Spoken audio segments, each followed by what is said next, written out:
उत्तराखंड के मदरसों में गूंजेंगे संस्कृत के श्लोक, घोषणा पर वक्फ बोर्ड ने दिया रिएक्शन।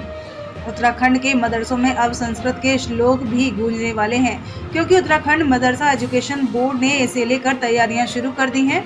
इसके साथ ही अरबी भाषा की शिक्षा भी दी जाएगी। इस बात की जानकारी उत्तराखंड मदरसा एजुकेशन बोर्ड के अध्यक्ष मुफ्ती शमून काजमी ने दी है। उन्होंने कहा कि संस्कृत और अरबी दोनों प्राचीन भाषाएं हैं और इसमें आपस में कई समानताएं हैं। हमारे मदरसों में NCERT का कोर्स लागू किया और 96.5% बच्चे पास हुए। हम उन बच्चों को मेन स्ट्रीम से जोड़ रहे हैं, जिसे पूर्व सरकारों ने भय दिखाकर मुख्यधारा से काटा था।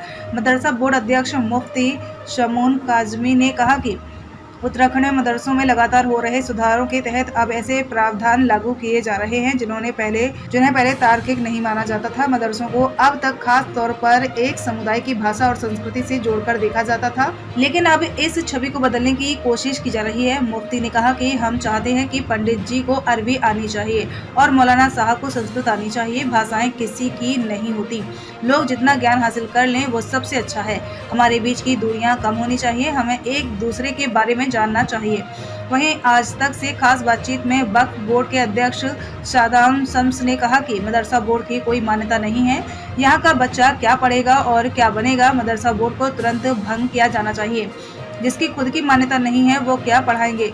मदरसा में NCERT के अनुसार उत्तराखंड बोर्ड से मान्यता के अंतर्गत पढ़ाई होनी चाहिए, जो कानून गुरुद्वारा और चर्च से लिए हैं वहीं मस्जिद और मदरसे के लिए होना चाहिए। इसमें माइनॉरिटी और मेजॉरिटी की क्या बात है। इसमें यूनिफॉर्मिटी होनी चाहिए। यहाँ दिए गए वीडियो में सुने मदरसा बोर्ड और वक्फ बोर्ड की पूरी प्रतिक्रिया दी गई है। शादाब शम्स ने कहा कि मदरसों में संस्कृत पढ़ाना अच्छी बात है, लेकिन मदरसा एजुकेशन बोर्ड ने पहले भी वेदों को पढ़ाने की बात कही थी और मदरसा बोर्ड के अंतर्गत किस परीक्षा में बच्चे पास होते हैं, ना तो वह ICSE, CBSE या उत्तराखंड बोर्ड है, ना ही कोई और। उन्होंने कहा कि वैसे मदरसे में सिलेबस में संस्कृत है।